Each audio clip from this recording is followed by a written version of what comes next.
హైదరాబాద్ రవీంద్ర భారతిలో ప్రథమ భారతీయ మహిళా ఉపాధ్యాయురాలు సావిత్రిబాయి పులే 193వ జయంతిని సావిత్రిబాయి పులే ఫౌండేషన్ ఘనంగా నిర్వహించారు. ఈ సందర్భంగా బీసీ సంఘాల నాయకులు మాట్లాడుతూ సావిత్రిబాయి జయంతి సందర్భంగా ప్రతి ఏటా జనవరి 3న జాతీయ ఉపాధ్యాయ దినోత్సవం నిర్వహించాలని కోరారు. సమాజంలో అసమానతల మీద అలుపెరుగని పోరాటం చేసి మహిళా విద్యాభివృద్ధి, మహిళల హక్కుల కోసం నిరంతరం కృషి చేసిన తొలితరం మహిళా ఉద్యమకారిణి సావిత్రిబాయి పులే అని కొనియాడారు. అలాగే బీసీలకు రాజ్యాధికారం దక్కాలంటే దేశవ్యాప్తంగా కులగణన చేపట్టాలని, దీనికి కేంద్ర రాష్ట్ర ప్రభుత్వాలు కృషి చేయాలని కోరారు. ఈ కార్యక్రమంలో పలువురు బీసీ సంఘాల సభ్యులు, మహిళా నాయకులు తదితరులు పాల్గొన్నారు.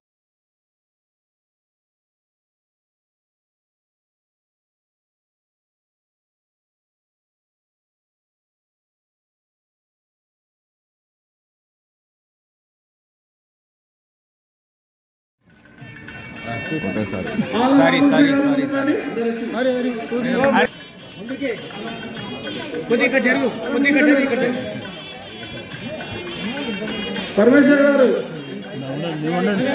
ఉండాల్సిందే.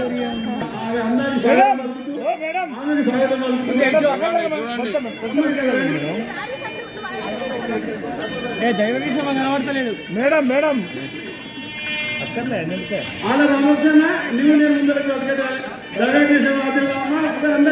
ముందుకు రావాలి.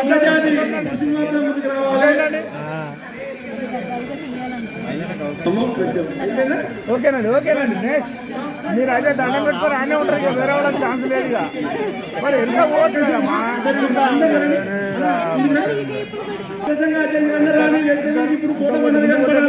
ఇంకా రానా అట్లా ఉండండి మేడం. గగన వెంకటస్వామి గారు, జహాంగీర్ గారు, పెద్ద నాయకుడు అందరు ఫోటో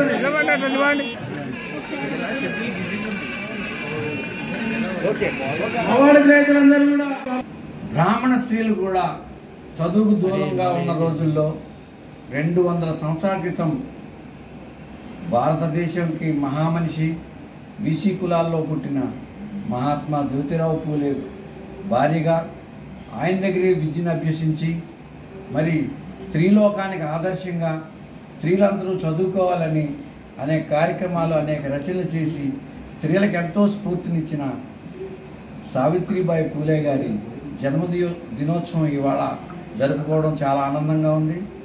మరి ఆమె యొక్క జన్మదినాన్ని జాతీయ మహిళా ఉపాధ్యాయ దినంగా ప్రకటించాలని ప్రభుత్వం తరపునే ఈ కార్యక్రమాలన్నీ చేసి భారతదేశంలో దాదాపు సగభాగం ఉన్న మహిళలందరికీ స్ఫూర్తిదాయకంగా చేయాలని ఆశిస్తున్నాను. అలాగే ఇటీవల మన ప్రభుత్వం భారతదేశంలో రాహుల్ గాంధీ గారు కులగణన చేయాలి, జనాభా లెక్కల్లో చేసి మరి ఎస్టీ అందరికీ కూడా తగిన ప్రాతినిధ్యం కల్పించాలని ప్రతి సభలోని చెప్తున్నారు.